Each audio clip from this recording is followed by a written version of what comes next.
সময় সংবাদের সঙ্গে আছি আমি মনির হোসেন। মেট্রো রেলে হামলাকারীদের বিচারের ভার দেশবাসীর উপর ছেড়ে দিলেন প্রধানমন্ত্রী শেখ হাসিনা। তার প্রশ্ন, উন্নয়নের পথে চলতে থাকা দেশকে পেছনে টেনে নামানোর চেষ্টা কেন, কিসের জন্য? সকালে নাশকতাকারীদের হামলায় বিধ্বস্ত মেট্রো রেলের মিরপুর 10 স্টেশন পরিদর্শন করেন সরকার প্রধান। সকাল 9টার পর প্রধানমন্ত্রী মিরপুর 10 নম্বর স্টেশনে পৌঁছান। একে একে তিনি ঘুরে দেখেন হামলাকারীদের আঘাতে কিভাবে ক্ষতিগ্রস্ত হয়েছে রাষ্ট্রের গুরুত্বপূর্ণ এই সম্পদ। এ সময় টিকিট ভেন্ডিং মেশিন, ইলেকট্রিক্যাল ও মেকানিক্যাল সিস্টেমের ক্ষত চিহ্নগুলো সরকার প্রধানকে দেখান ডিএমটিসিএল এর কর্মকর্তারা। প্রায় 15 মিনিটের বেশি সময় ধরে ক্ষতির মুখে পড়া মেট্রোর খুঁটিনাটি সব বিষয় অবহিত করা হয় প্রধানমন্ত্রীকে। পরে উপস্থিত গণমাধ্যমে নিজের অভিজ্ঞতা তুলে ধরেন শেখ হাসিনা। বলেন, মানুষের কষ্ট লাঘবে মেট্রো বানানো হলেও উন্নয়ন বিরোধীরা এর ক্ষতি করে কষ্ট বাড়িয়েছে নগরবাসীর। যেগুলি মানুষের সেবা দেয়, মানুষের জীবনযাত্রা সহজ করে, মানুষের জীবনকে উন্নত করে, ঠিক সেইগুলি ভেঙে সম্পূর্ণ নষ্ট করে দেওয়ার কি মানসিকতা!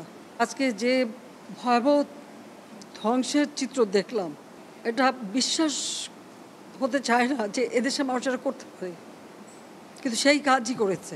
কোটা আন্দোলনকারী থেকে শুরু করে দেশবাসীকে একটু বললাম যে একটু ধৈর্য ধরতে হবে।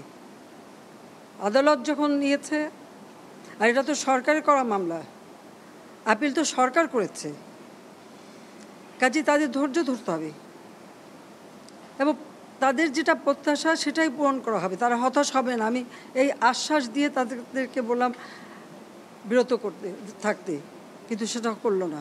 যে দাবি তারা করেছিল, সমস্ত দাবি শুধু মানা না, তার থেকে বেশি আমরা দিয়েছি, হাইকোর্টই দিয়ে দিয়েছে।